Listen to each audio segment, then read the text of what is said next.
G'day guys, episode 4 of the IMS Weekly Recap. So a good insight as to what's happening in the workshop. This week's been a great week. So if you've been following along, Matthew was off the other week. We now have him back, so thank God we've got him back. So his daughter's recovering well, and yeah, everything's slowly returning back to normal. So we've got a new face in the front counter, Mark Mazza. For most of you who don't know him, he will handle most of our sales inquiries and all that sort of stuff, and we'll take some pressure off Matthew so he can concentrate more on the part sales. So we should be a bit more efficient in that department. As far as the workshop goes, we're getting back to normality now, which is good. Starting to get on top of some of the builds, still a little bit behind on a few cars. Coda's GDR, which is finally made its way back onto the hoist. We've just got all the transmission lines, not the transmission lines, or the new lines to rework the catch can. A few episodes ago, we showed how we reworked it all and used the vacuum pump as a scavenge and so on. So we just sort of rigged all that up with normal hose, and now we're in the final touches. So, but a little bit of a look underneath it. So, you know, I'll turn my light on. Get the light on there. So that's the oil pump, and there's the second stage on the back here. So this is what we're using to scavenge out of the side of the block, and yeah, minimise that crankcase pressure that the RBs are notorious for. So, but I'm really sort of hoping that we'll get that one sort of possibly on the dyno next week, on the roller dyno, so the four-wheel drive dyno. We've still got to do all the calibration stuff for the four-wheel drive system, get the launch control dialed in, and all the flat shifting and all that sort of stuff. So still a little bit more work to go on that one, but we're at the end of it now. So we're almost done, and yeah, we'll try and get that car to the track very soon. So another little cool thing that we've just finished is Graham's F6. You would have seen this one last week where we had the ATP turbocharger on it. So this is like a high flow 3540, but the only thing high float about it is it's just using the rear bum, so the rear housing. Essentially it's a G40 frame turbocharger. I said I was going to be disappointed if it didn't make 650 kilowatts, and it made 649, so I was pretty close. Boosters around sort of 26 pound through the mid, and then we bring it up to about 28, 29 in the top end. That is pretty much all it will make on this setup, so that is the end of it. But look, you know, it's pushing through a T3 rear housing, so making that sort of power in my eyes is really awesome. It's a great achievement. I'm really happy with the result. Kip has done an amazing job. Car comes on boost faster than it did before, so it's super responsive. It's probably, I'm not going to say probably, it is the best turbocharger we've ever put on a Barra that bolts onto the factory manifold. Oil lines, water lines do need to be reworked, so it's not a proper direct fit, but it's as close as it gets to it. So if you're in the market for a killer T3 frame style sort of turbocharger, then Kip at ATP Turbochargers in Moorabbin, Victoria. He's the guy you want to go and see. I'm not interested in doing them as a supply only, and I don't think Kip is either. So for us, the only way we will supply this turbo is if you do it in-house and we do the whole job.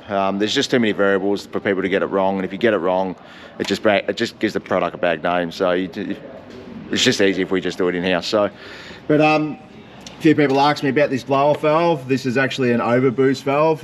This Pro were doing these in the early days, and we used to use these to get rid of that pressure in the system that we couldn't control with the waistcoat. So a bit of old tech. The guys have been using this in like rally F1 like long before most of us were probably even born, or in nappies for that matter. So it's very old tech. It's nothing new, and it actually does work well. And you know, if you set your boost up, say maximum boost at 27 pound. And then you shut your boost controller down so it goes into overboost, and then you bleed it all off at say 28 pound. Basically what that means is no matter what happens, if your wastegate fails, that valve is going to basically get rid of the gas, or not the gas, as the intake. So you can never ever really have an overboost. So it's a really good thing. Though on the VL turbos, you know, Nissan had it sorted back in the GDR days. They put that little, I think it was like 5 or 7 PSI, I can't remember exactly what it was, but on the plenum on the RB30s, that's what they had on there. It was pretty common practice for people to just weld that up. But yeah, anyway, so Another car Jesse's been working on, so Ashley's VF GDS, really cool car. This one previously had an intake, so it had the VCM intake on it, pacemaker exhaust system. I believe it actually has the long tube 2-inch primaries on it, so the 4-in-1s into a twin 3. Already had a 65mm pulley, and it was making around 380 odd sort of kilowatts back then when we did it. We've just basically done the injectors, put a 10% overdrive on the crank, and put a BTR stage 4 PDS cam in it. And I was expecting 440, sort of 445 kilowatts. But yeah, it's actually made like 480 something kilowatts and maxed out the fuel pump, which I was very surprised to see. I actually thought we'd get a bit more out of the fuel pump, but we didn't. So yeah, that sort of ended us there, and we've now got a fuel pump coming from KPM to drop in there, and that will get that one sorted. Looking forward to seeing what this one makes. Like really, yeah, super impressed with this BTR stage 4 camshaft. Really, really good. I'll do a separate feature on that car next week or week after in more detail of the camshaft and the specifications and so on, so keep an eye out for that. But in the meantime, if you're impatient and you want to get a camshaft, mate, stage 4 BTR PDS camshaft, absolute ripper. I stayed back last night to tune this one just to catch up for today. Is John's GQ Nissan Patrol. So pretty stockish looking thing, stocky sort of road tyres, hence why I've got it on the roller dyno. Generally I'll put these on the hub dyno if they've got the big knobbies on them, but this one's got the normal tyres, so no need for that. But this is a really interesting and cool little project he's been working on. He's been sort of experimenting and playing with different things over the years, and we've tuned it now previously. So the old setup it had was obviously a TB42, Haltech Elite 2500 ECU, not intercooled. It had a AEM water meth single nozzle system on it. Super cool, worked awesome, super efficient.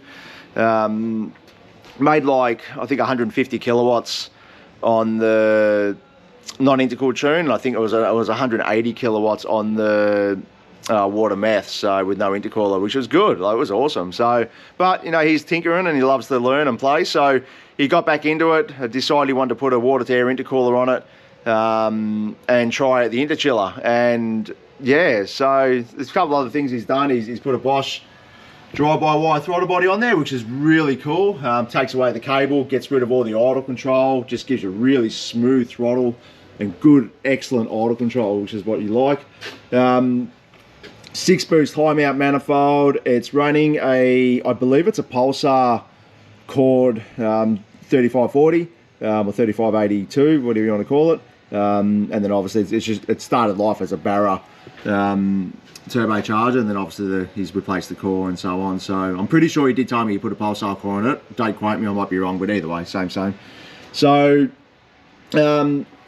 Plasma Man top mount intercooler, so water to air, and then here's the water tank, and then underneath, I'll try and get under here and show you, but there's the heat exchanger under there. Or I'm actually not sure what they actually do call it. Sorry, I might be wrong there. Sorry, I'll stand corrected. I haven't used an interchiller, so I don't know exactly what it is, but it's where you would normally have the radiator which would cool the water. So now all that goes through that unit, and then the car's AC system takes control of actually cooling it. And you know, it takes about sort of 2 minutes to sort of get the system up to temperature. But once it's up to temperature, like all of this here is wet. It's dripping condensation. It's crazy how cold it gets. And intake temps last night, we were seeing like 5 degrees intake temps, you know what I mean? And that's holding it steady state. So it's actually pretty cool. It's super efficient. I am a little bit concerned, like at drag races and all that, like the amount of condensation that it does have that comes off it. So I think it does have its place where you use it, and certainly in this application, awesome.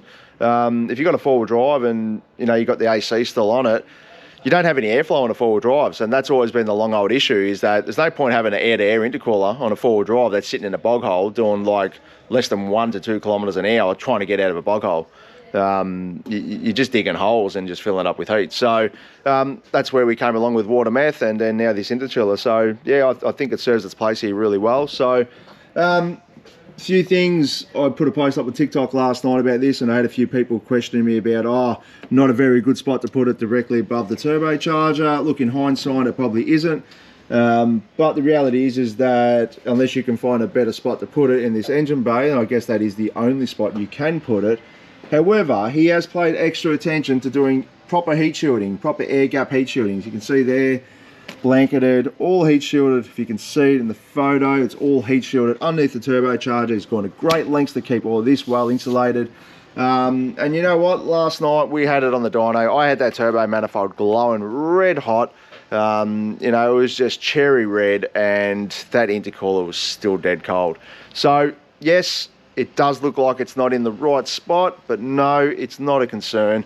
And let's face it, you know, like sometimes you just can't be perfect, and things have to just go places where it doesn't seem right, and you know, you make it work, and it is what it is. At the end of the day, it's not a 1,000 kilowatt car or a Pikes Peak car that's going to be, you know, going to the top of the mountain for God knows how long. So you know, it still is a daily car, so you know, you can make some compromises, and it's perfectly fine to do it. So, but we'll have a look at the dyno sheet. It's actually quite impressive. I'm probably putting a bit too much time into this one, but I feel like it actually deserves it. So that's the power there, 181 kilowatts. That's with the water meth and no intercooler. Now we're 205 kilowatts, but have a look at the power graph, you know what I mean? Like, so at 75 kilometers an hour, beforehand it had like 88 sort of kilowatts. Now it's got, you know, almost 140 kilowatts. So that's a pretty impressive increase. You know, it's a good sort of 38 to 40 kilowatts, you know, all the way through the mid-range and off the bottom. And if you go to the torque, you know, so at the same sort of place, you've gone from like, say, 350 newton meters to 550. So, you know, like that's a 200 newton meter increase straight off the bottom. And boost wise, there it is there. So we're still the same boost at the very top, same, but we're able to give the boost a bit more through here, and that's because it's got a really good wastegate on it now. It's got a 6 boost manifold and a GP gate, 50 mil. But we're just able to bring the boost in a lot more harder now, and that's, you know, thanks to the efficiency of the intercooler. So good dense air makes it all work. But for those of you who noticed the little ski jump in the middle of the boost curve, I'm still working on the PID control there, so I'll fine tune that over the course of today. What else have we got going on? So, oh yeah, Cassidy's been busy. Let's get the bonnet up on Cassidy's car. He's a busy boy, between footy and working and doing everything I ask him to do. He's finding the time, so he's got his airflow meter in, he's got most of his pipe work done. I reckon we'll get this on the dyno possibly next week. And what else is going on? My territory has not been touched. I haven't laid a single finger on that. Maybe 2 weeks or 3 weeks we'll get back onto it, but yeah, got Anthony's VY back. This is a 400 cube, I think. I might be wrong. No, I'm pretty sure it's a 6 litre, sorry, his old engine was. So this makes just under 1,000 horse at the wheels, I believe. Runs a 2-speed glide, Borgie turbo. He gives this thing an absolute hammering, so it's in for a service, and funnily enough, on the way here to get serviced, the diff shit itself. So we'll yeah, that needs to be fixed now too. So Nick's VE turbo build is slowly coming together. Jesse got a bit of time on it this week to do a few extra bits of things. So manifolds all on, guards all painted, turbocharger's bolted on. He's in the process of doing the water lines, and I believe he's already got most other things pre-fitted. So I think we're just waiting on the compressor cover and intercooler pipes and dump pipe. I'm not sure on that one. We're just waiting on a few things to come back from coating. Yeah, so relatively productive week. I'm only really sort of showing you today what we have. We've had jobs leave the shop and go, and we've done cam jobs, and I have posted up a few cam jobs that we did over the course of the week. Did a stage 5, which is a head and cam, full exhaust intake and so on. Still having a hard time with people with these stage packages. They just don't understand it. I just don't know how to educate people when it comes to the stage packages as to how we do it. Yeah, TikTok brings out everyone, so it's really good. But yeah, so hopefully next week we'll have some more exciting stuff. I'm hoping I'm not boring people too much with these posts. I sort of just want to keep people a little bit more informed, or show you like what we're doing. in the workshop, and it's just, yeah, it's just, I feel it's a good way for us to interact with you guys and show you what's going on. So another thing, today, this is a new combo that we're working on at the moment. So customers requested this one to have a smaller exhaust system. Being a wagon, he didn't want any drone, and he actually didn't really want a big camshaft. He wanted to get rid of all the DOD stuff and just put a really small cam in it. So we're trying to find a really nice sedate combo, you know, as a daily combo that you can, you know, give to your kids to drive. So running the tri-wire pacemaker headers we've chosen on this one, so we've really stepped it down. Twin 2.5-inch pacemaker system, really baby cam, like a 203 something I think it is, so from memory. So this will get its own YouTube feature, which I might do over the weekend, depending if I get it all tuned up today, and we'll go from there. But anyway, guys, appreciate you watching the video, appreciate the support. It certainly is overwhelming, and it's good to have the feedback from people, and, you know, some is negative and mostly positive. So I'm going to say we're 95% on the money on what we're doing, but, you know, I still would like to know, are we getting it wrong or are we getting it right? So let us know in the comments. And yeah, if you're chasing parts or, you know, anything at all, don't forget we do have our online store, and we do use that. Matthew and Mark are running that. So anything you purchase from our online store gets sent out express freight. In most cases, you will get it the next day. We've got pretty much most everything you need in the store, and yeah, we're here to support our products. So anyway, guys, thanks for watching. Appreciate it. Catch you next week.